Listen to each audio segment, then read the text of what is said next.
Bom dia, pessoal. E ele pode sempre contar comigo. Deixa eu ver se o microfone está aberto. Está aberto, né? Você já abriu. Obrigado. Então, pode sempre contar. Sempre que precisar, a gente está aqui para ajudar. O que eu vou falar hoje é um assunto que, particularmente, eu gosto muito de falar. É meu assunto predileto, né? Você falou na quarta e na quinta sobre a questão da graça relacionada ao alimento na verdade, a graça está relacionada com tudo, né? Eu quero pedir para vocês abrir a Bíblia de vocês em João, no Evangelho de João. João, capítulo 1, verso 16. E esse contexto é bem conhecido, creio que a maioria já leu, né, esse capítulo. Mas esse verso aqui, ele é muito importante para nós. E o verso 16 do capítulo 1 de João diz assim: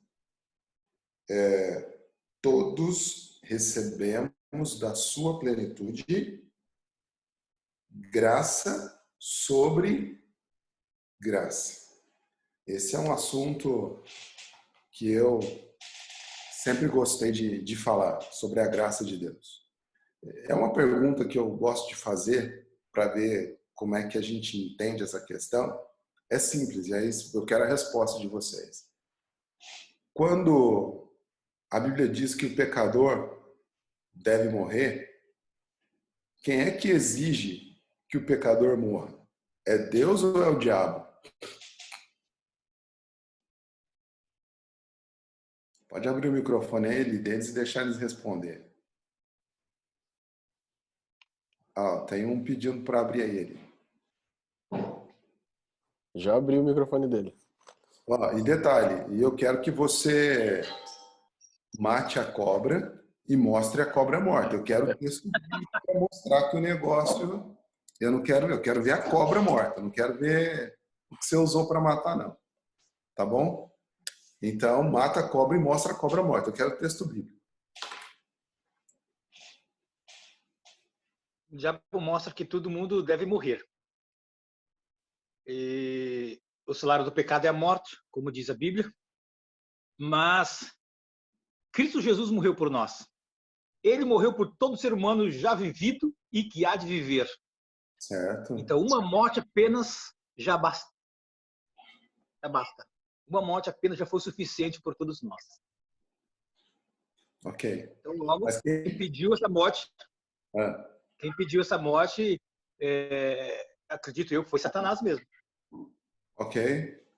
Quem mais? Você tem algum texto bíblico para mostrar isso? Não. Você citou em Romanos, né? Não tem, irmão.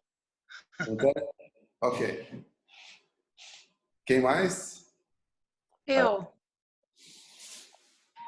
Pode falar. Assim, eu tenho para mim, não.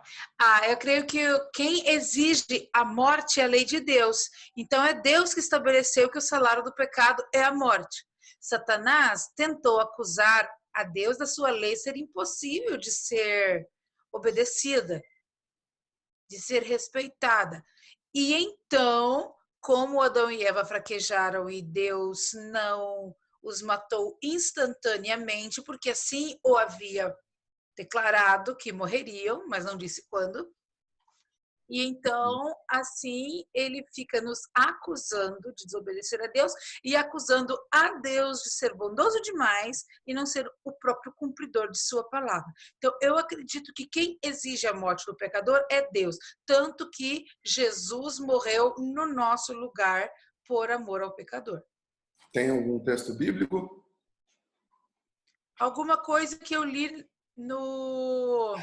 Eu acredito que eu cheguei a essa conclusão pela leitura do Espírito e Profecia, mas não me recordo do texto bíblico.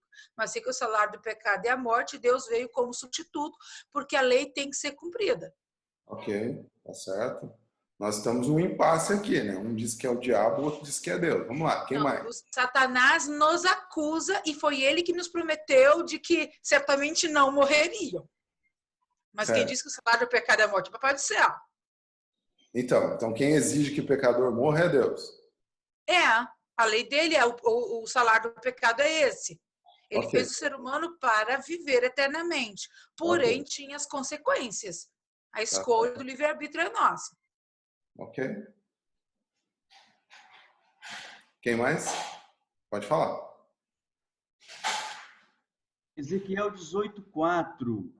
Eis que todas as almas são minhas, como a alma do Pai, também a alma do Filho é minha. A alma que pecar, essa morrerá. Acredito que eu concordo com a Ellen.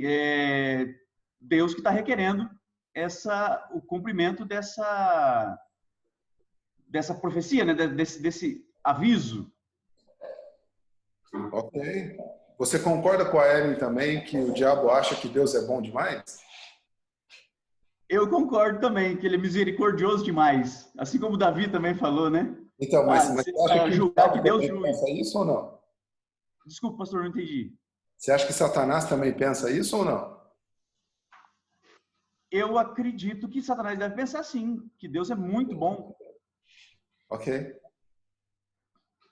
Quem mais? Tem uma balançando a cabeça aqui falando que não. Vamos lá. Ela vai ter que parar de mastigar e responder.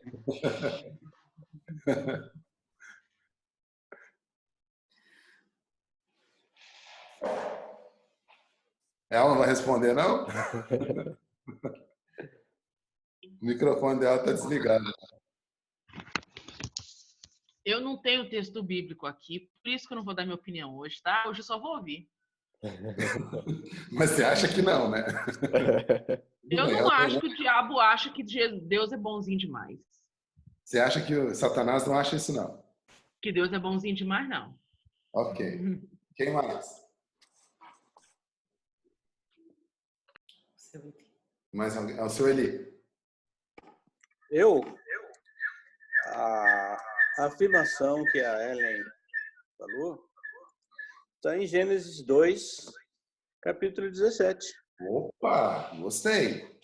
Estão começando a mostrar a cobra aí. Vamos lá. Gênesis 2. É isso aí. Se você não tem um texto aí ainda, pegue esse texto que o seu Eli falou, que é importante. Gênesis 2. Posso ler, Milton? Pode, por favor. Posso ler? Mas da árvore do conhecimento do bem e do mal, dela não comerás, pois no dia em que dela comerdes, certamente morrerás. E quero só complementar o que alguns falaram aí. O inimigo sabe que Deus é muito bom. Não tenho dúvida disso. Ele age. Ao contrário do seu. Ele sabe que Deus é muito bom, mas ele fala isso para as pessoas, é essa a ideia na cabeça das pessoas, ou ele põe a ideia contrária? Exatamente.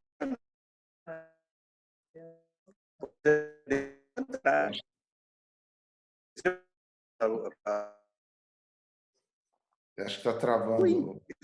Tivemos um pequeno problema de conexão ali. Ok, mas vamos lá. O seu Eli disse também, como o Gladson e a Ellen disseram, que Satanás pensa que Deus é muito bom. A Claudiane acha que não.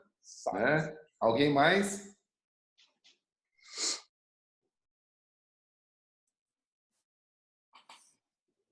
Vamos voltar aqui no Eliezer.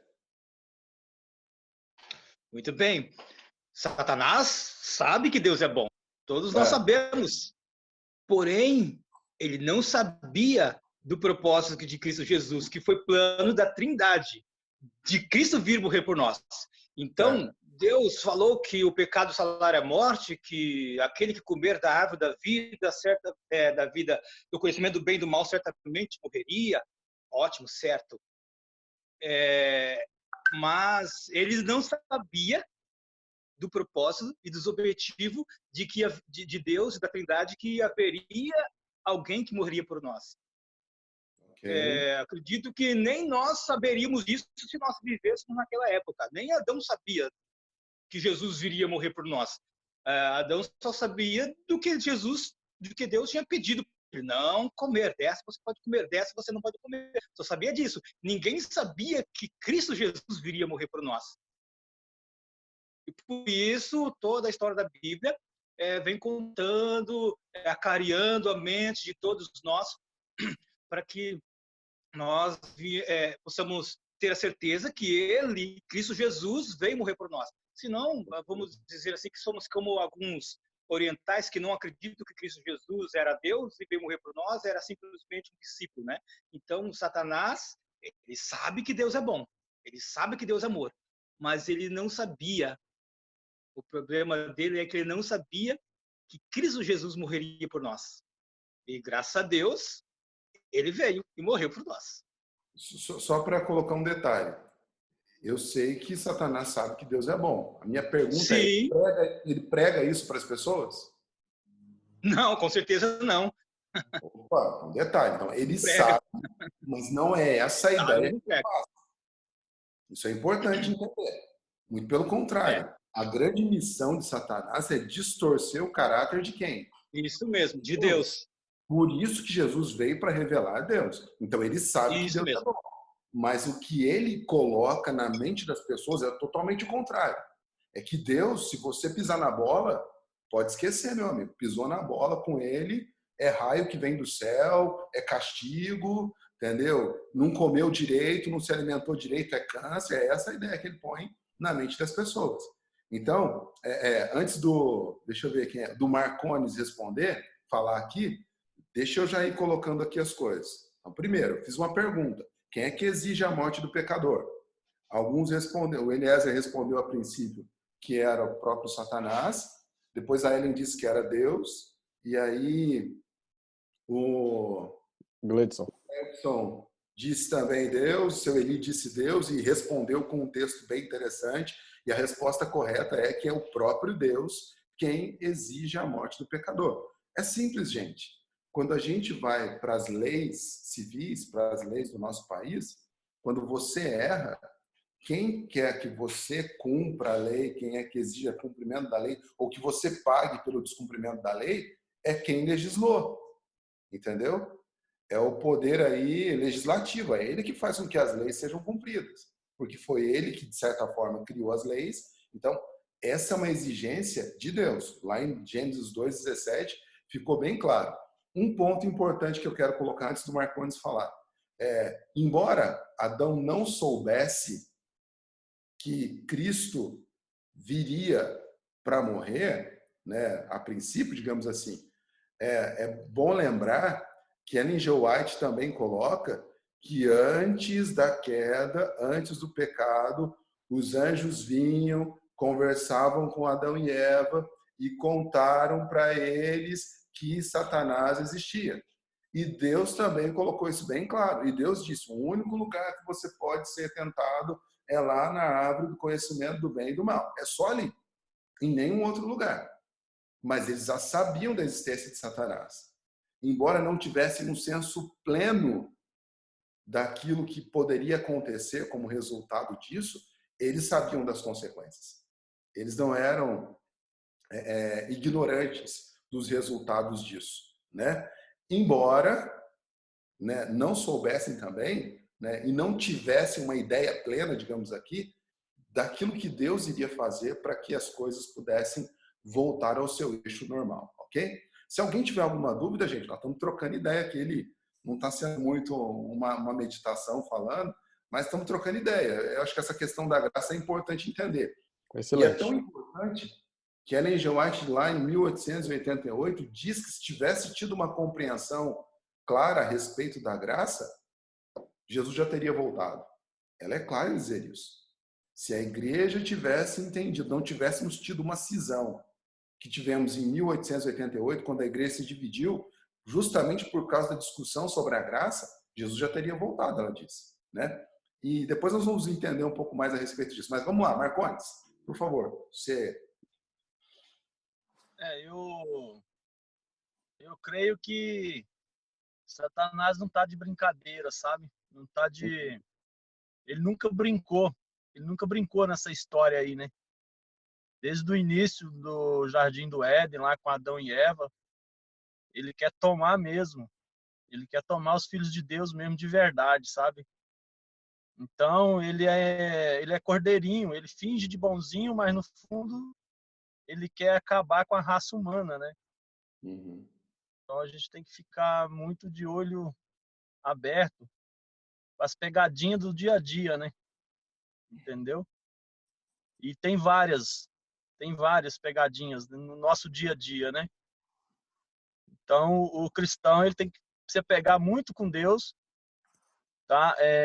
Porque creio eu que Adão e Eva, não foi fácil enganar Adão e Eva, porque eles sabiam também, né, alguma coisa, mas enfim, né, caíram em pecado e hoje estamos aí, né? Ainda bem que Jesus veio para nos salvar. Amém. É isso. Deus seja louvado.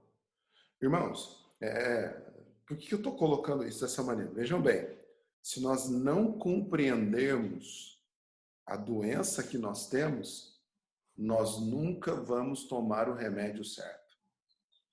Nós estamos tomando remédio para a gripe quando o nosso problema é câncer, e não adianta isso.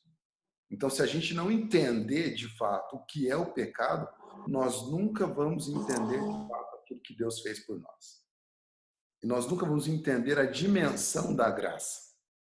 Nós nunca vamos entender que quem de fato pode corrigir isso é Deus.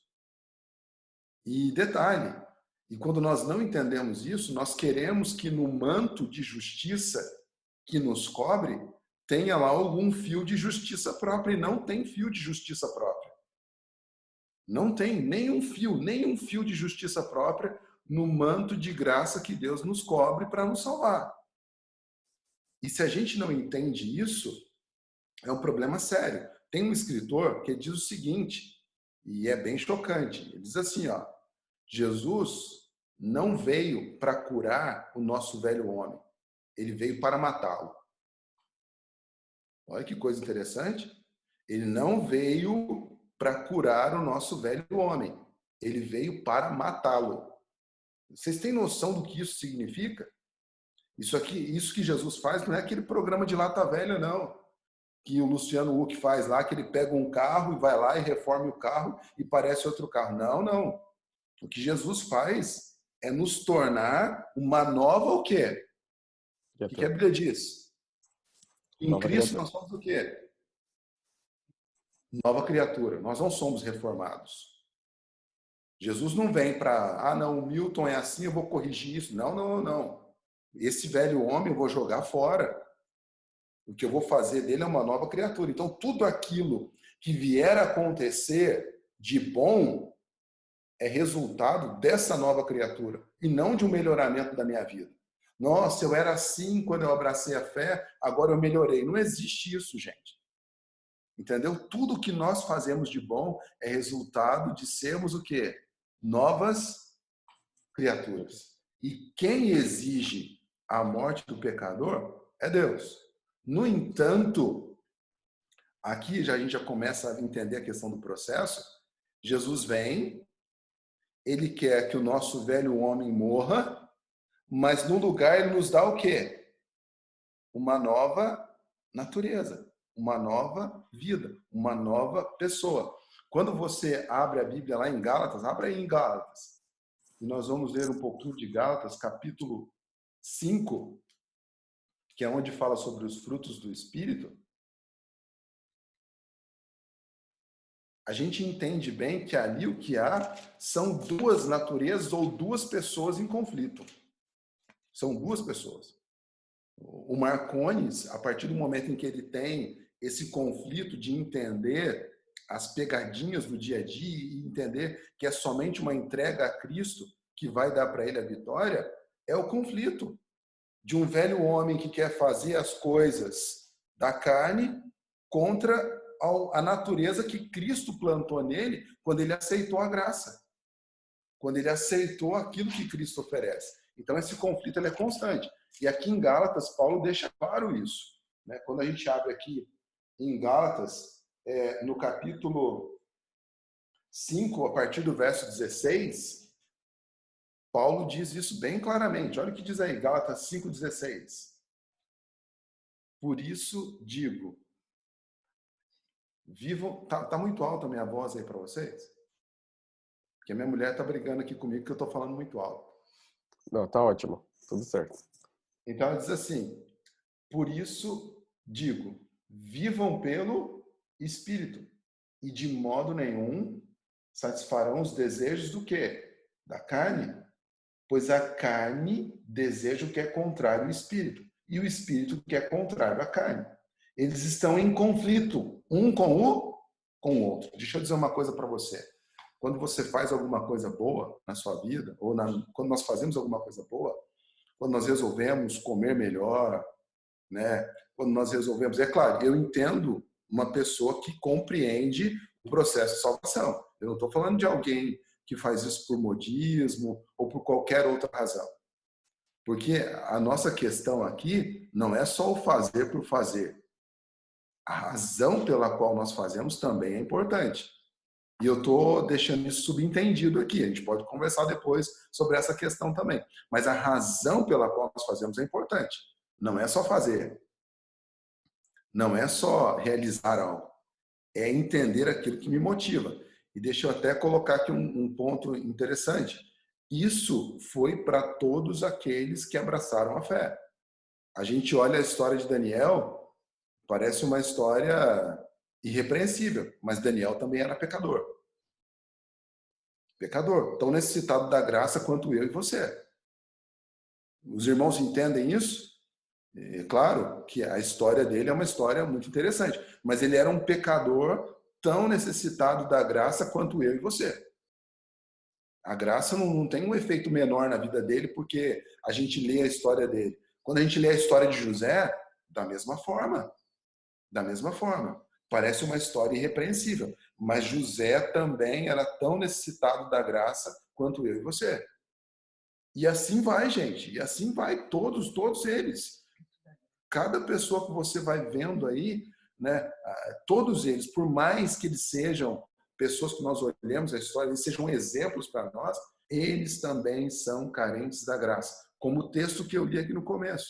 Todos nós temos recebido da sua plenitude graça sobre graça. Não tem para onde fugir. Tá?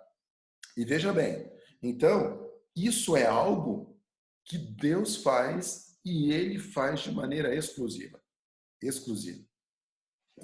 E isso é tão importante, tão interessante a gente entender isso, porque se a gente não entende isso, há um outro ponto interessante. Nós vamos servir a Deus, mas sempre com aquela ideia. Eu estou servindo a Deus, mas o que vai sobrar para mim? E eu vou dizer uma coisa para você. Se eu e você queremos servir a Deus e entendemos a graça, é bom servirmos sabendo que não vai sobrar nada para nós. Não vai sobrar nada. Ou você entrega tudo, ou Deus não quer nada. É bem clara a Bíblia. Se você não entregar tudo, Deus não quer nada. Ou é 100% ou não é. Né? Como diz o texto, quase salvo, totalmente o quê? Perdido. Essa é uma fala que o pessoal fala, e é verdadeira. Ou nos entregamos completamente, ou Deus não quer nada. E se eu não entendo o que foi a graça de Deus, o que Cristo fez por mim, eu vou achar que tem que sobrar alguma coisa para mim. Não, mas eu já sirvo a Deus há tanto tempo. Eu não como carne, eu dou dízimo, eu faço isso. Não, gente. Entendeu? Isso aí não tem nada a ver, isso aí não sobra nada para nós. Isso aí é fruto de eu entender a graça e o amor de Deus por mim. E se eu não entendo isso, eu vou servir a Deus, vou fazer tudo e, infelizmente, como diz lá em Mateus 25, nós vamos ouvir no final das contas, não te conheço. Não te conheço. Porque aqueles que serviram de coração entenderam que não havia ali nenhum mérito, né? Quando foi que eu fiz isso? Quando foi que eu fiz aquilo?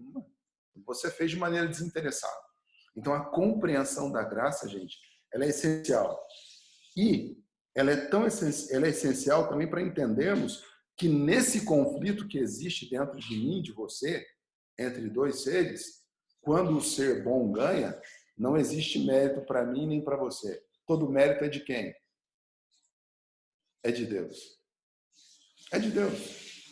Toda vez que você faz alguma coisa boa, que você está num conflito no teu dia a dia, e que você opta por fazer aquilo que é certo, não vem de você isso.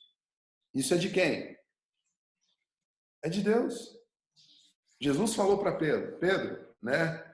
Você é bem-aventurado, porque não foi a carne e o sangue que te revelou isso, mas foi quem? Foi meu Pai que está no céu.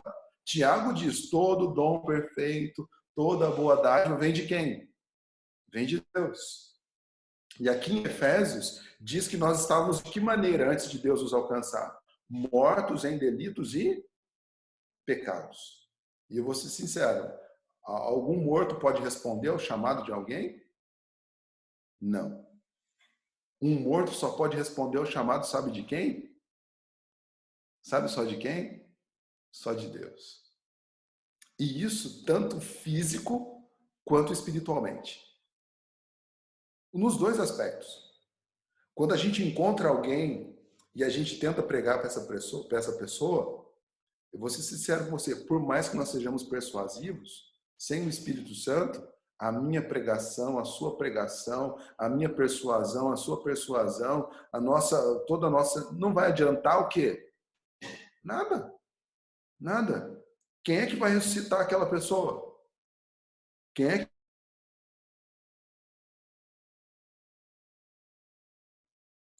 Parece que tivemos um pequeno problema de conexão aqui. Quantos estão me ouvindo aí? Certo. Então, o problema foi na conexão lá. Mas eu acredito que a reflexão ela ficou bem clara, né?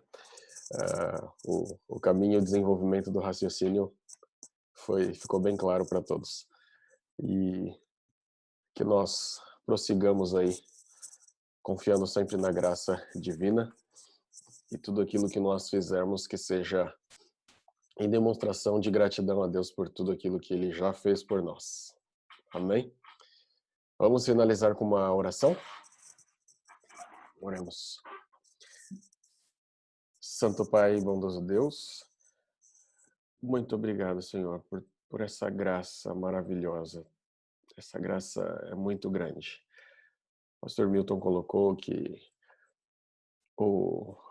compreenderemos a necessidade que temos do teu favor quando entendermos o tamanho do nosso problema. E o problema do pecado é muito maior do que muitas vezes compreendemos. E que tenhamos sempre essa consciência da malignidade do pecado, de quão grande é o nosso problema, para então recorrermos a esse remédio poderoso, esse remédio precioso que é o teu amor, a tua graça maravilhosa. E que possamos, Santo Deus, desfrutar dessa oportunidade de estar ao teu lado e crescer ao teu lado, e tudo aquilo que viermos a fazer ser apenas uma resposta de amor, de gratidão por tudo o que o Senhor já fez. Continua conosco nesse dia, dá-nos a tua paz, abençoa-nos, envia teus santos anjos a nos proteger. São bênçãos que rogamos no nome de Jesus. Amém.